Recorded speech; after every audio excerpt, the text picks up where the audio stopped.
I'd encourage anyone to go for the degree if they want to join the police. I really enjoyed my time at uni. You don't get that sort of level of both independence and sort of support at the same time anywhere else.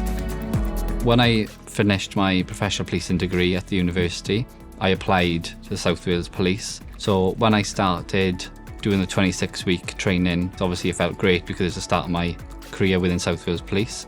I hold a massive advantage now by getting my professional policing degree at the university before coming in, because you still do the same amount of training as all the other different entry routes, but I can just concentrate on becoming a police officer and what that entails, rather than worrying about the academic side of policing also.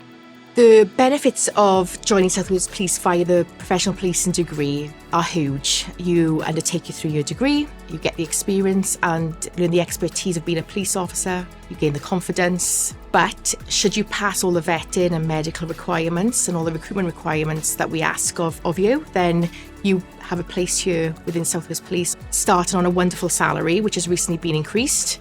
It felt really quick, although you do apply separately from uni. It's almost a natural sort of next step. You do the uni degree, you finish the degree, and then a couple months later, you're walking through the doors to be a police officer. All the theory and things that we learnt in university, like the legislation, the practical elements, like arresting and things, we've already covered here in uni.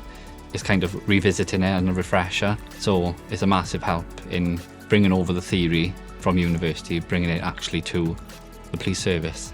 So when a professional policing degree student first joins South Wales Police, they join us here within the Police Learning Centre and undertake a 26-week initial training course. Once you finish your initial training course, you go on to your tutorship phase for 12 weeks with your tutor, whereby you're policing within the community on a response policing team. And then, once that's completed and you've finished your probationary period and you're signed off independent, then you are very much able to go into any department that you wish. At the moment, I'm happy to stick on response. It's what I've wanted to do. I like the demand of policing, the different challenges. I'm really excited to be out and about, nervous as well, but I'm really looking forward to it. I feel mostly ready, as ready as I can be.